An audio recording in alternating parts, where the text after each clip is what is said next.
The plot to steal the memory card containing 21 recordings about Ibrahim Traoré by traitors who betrayed their people and country.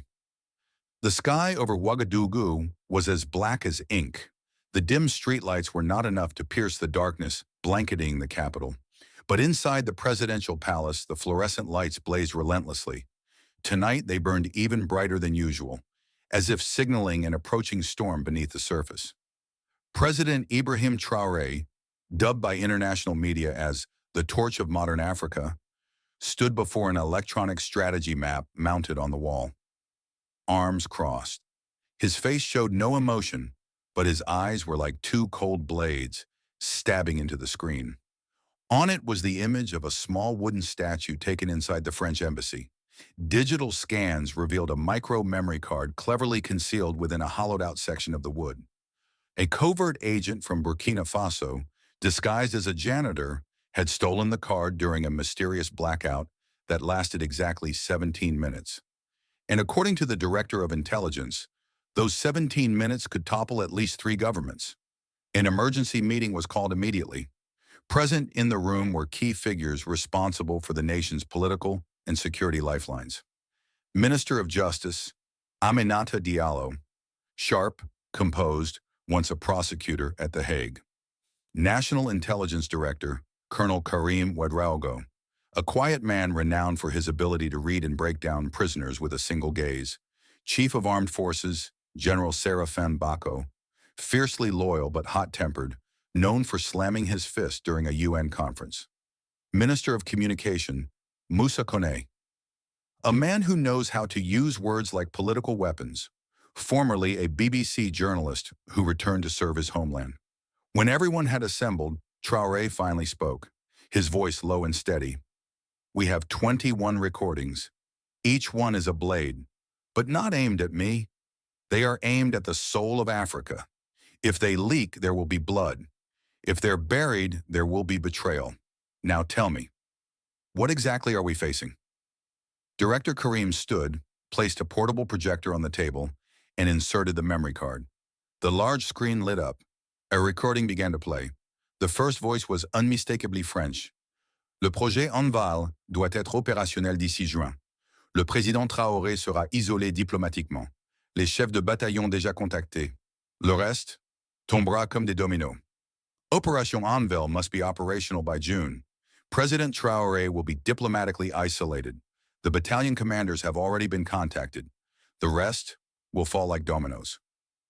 No one in the room breathed. The Minister of Justice clenched her pen tightly. General Bako furrowed his brow. The second recording started. This time the voice of an African official, eerily familiar, like someone who once spoke at an ECOWAS summit. "If the plan succeeds, we won't just eliminate Traoré. We'll also remove that pro-Russian piece from the board. France and its partners will provide full support." President Traoré remained still. Then he asked, "How many currently serving officials are mentioned in the 21 recordings?" Karim replied softly, 14. Among them are 2 presidents from West African countries, a senior advisor from the African Union, and 1 diplomatic representative holding ambassador rank in Burkina Faso. The room froze. General Bako growled, "This is why no one sleeps tonight." Traoré turned, walked to the table, and placed both hands firmly on the oak surface. He spoke each word with weight. "From this moment on, this information is classified 0-level top secret. Not a single word leaves this room. Every call from here must be monitored. We will recheck all diplomatic security layers from the past 24 hours. Moussa Kone, Minister of Communication, spoke quietly. "Mr. President, if even a portion of what's on that memory card leaks, the public will panic. Our enemies will weaponize it, and the world will accuse us of fabricating stories to consolidate power." Traoré turned to him, his gaze like a blade. "If the world wants truth, we'll give them the truth. But not yet. Before we act, we must know, who is the one among us?" The words froze everyone in the room. Karim nodded slowly. "We've begun narrowing down. At least 1 senior military official has visited the French embassy this past week. The stated reason, diplomatic exchange." The Justice Minister added, "And I just received a report of an unusual suicide involving a signal monitoring technician at Ouagadougou Airport. Traoré lifted his head. When? Precisely at 1:47 a.m., 16 minutes before this meeting began. They all looked at one another. No one spoke, but everyone understood. The operation had begun, and they were being watched. President Traoré straightened up, eyes burning bright. I'm not afraid of the truth. I'm only afraid we're one step too late. From this moment, Operation Black Wall is activated, and it begins from within. 2. Opening the recordings, each one a bombshell. Recordings 1 to 3. A negotiation between the French ambassador, a World Bank representative, and an internal official, secretly dividing profits from undisclosed rare earth mines. Recordings 4 to 6. An assassination plan targeting Ibrahim Traoré if he refused to sign a 50-year oil concession agreement. Recordings 7 to 9. Conversations between a traitorous general and a French officer, plotting a staged coup to discredit the government. Recordings 10 to 13. Bribe confessions, including a luxury apartment in Marseille and a bank account in Cyprus. Recordings 14 to 16. France prepares a shadow government to install if Traoré is removed. Recordings 17 to 19. Orders to neutralize the intellectual class. 24 journalists, professors, and clergy identified as priority targets for suppression. Recording 20. A call between a deposed former president and a French Special Forces officer. We will return with mercenaries. Recording 21. The final words of a patriotic insider. If I die for speaking the truth, then this death is worth it. Burkina Faso must awaken. Time, 6 a.m. Location, Emergency Command Center. Presidential Palace, Burkina Faso. The sky over Ouagadougou had just turned a faint gray-blue as President Ibrahim Traoré stepped into the special command room. His eyes were bloodshot from staying awake all night. Yet his voice, deep, firm, without a trace of hesitation, jolted everyone in the room into full attention. We no longer have time to hesitate. In front of him was a multi-screen interface displaying the full list of 14 high-ranking officials. Those now confirmed to be directly implicated in the 21 audio recordings on the encrypted memory card. Some were generals in the military, others were cabinet-level leaders, and most troubling, 2 of them had once been close advisors who had stood by him during the campaign to liberate the North from terrorist control. First order, diplomatic lockdown. I hereby order a complete lockdown of all foreign embassies in Burkina Faso for the next 72 hours. A wave of shock swept through the room. It was an extreme measure, unprecedented in national history, but Traoré gave no time for objections. No diplomatic personnel is allowed to leave their premises. All internet data lines in and out of the diplomatic quarter will be monitored 100%. Special forces are authorized to search peripheral zones if suspicion arises. General Bako stood up. Are you sure, sir? This will provoke backlash from the United Nations and the African Union? Traoré cut him off with a gaze sharp as a blade. They have betrayed us with their silence. We will protect this nation with action. Second order, information offensive, broadcast the whole truth. Moussa, Traoré turned to the Minister of Communication. Prepare for a national broadcast, 9 a.m. Television, radio, social media, all recordings. Air them in full. No edits, no cuts, no censorship. Moussa froze. You want to release everything? The public will be shocked. Protests could erupt. The military might split. Traoré didn't flinch. If the truth makes them angry, then it's the truth they deserve to know. I would rather face an awakened nation than let it keep sleeping beneath the boots of betrayal. Moussa swallowed hard, then nodded. I'll switch the national broadcast to emergency signal mode within the next 60 minutes. Third order, arrest, thunderstrike before dawn. Traoré signaled to Intelligence Director Karim. The time is now. Give the order to GIA, Level 0 Tactical Unit. Target, 14 traitorous individuals. No one is to leave their residence, office, or attempt escape abroad. Karim asked briefly, permission to use force if there's resistance? Traoré responded without hesitation. If they're willing to betray their country, they have forfeited their right to leniency. 6:30 a.m. The counter-offensive begins. 14 GIA Special Forces teams mobilized in 3 strike groups. Within 30 minutes, 11 of the 14 targets were arrested at their private homes. One was apprehended while attempting to flee to the U.S. Embassy. The last 2 were caught during a meeting at Lyco Hotel in front of foreign investors. Simultaneously, their bank accounts, personal properties, and real estate under both their and their families' names were frozen. That morning, citizens were stunned as their TV screens suddenly shifted into emergency broadcast from the presidential office. The nation's coat of arms glowed against a black background. A simple line of text appeared. At 9 a.m. today, the people of Burkina Faso will hear truths never spoken before. 8:59 a.m. National TV channel, BTV, millions watching. The screen faded in to reveal President Traoré standing in front of the national flag.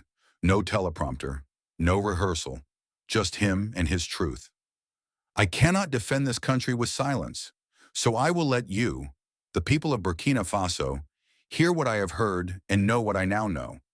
Then you will decide whether we bow down or rise up. The first recording played, Operation Anvil will isolate Traoré, dismantle non-Western alliances in Africa, and install a government more aligned with Paris. Across Ouagadougou, Kaya, Bobo Dioulasso, people's expressions changed from shock to fury. On social media, hashtags like Traoré Truth, Macha Defy Betrayal, and Burkina Salave, Burkina Rises began trending rapidly. 9:47 a.m. Crowds began to gather outside the presidential palace, but not to protest. They were there to stand guard. A young boy held up a handmade sign with trembling hands. If they want to hurt the president, they'll have to go through us first. 10 a.m. in the emergency cabinet meeting, the Minister of Justice reported, 3 of the suspects have confessed. They were promised financial backing from 2 European banks to support a coup. President Traoré stood up and nodded. So now we know. Operation Anvil was real. Now it's our turn to forge our own hammer. 10:32 a.m. Ouagadougou. The capital had never seen anything like it. Djembe drums echoed from narrow alleys, mixing with the thunderous chants of the people. We won't sell our motherland for dollars and blood. Burkina Faso is awake, and Africa will no longer sleep. Within hours, over 1 million people filled the streets. No calls to action, no loudspeakers, only a people united. Only truth and outrage remained. Elderly citizens held flags. Young men wore checkered scarves wrapped around their heads. Women carried babies on their shoulders.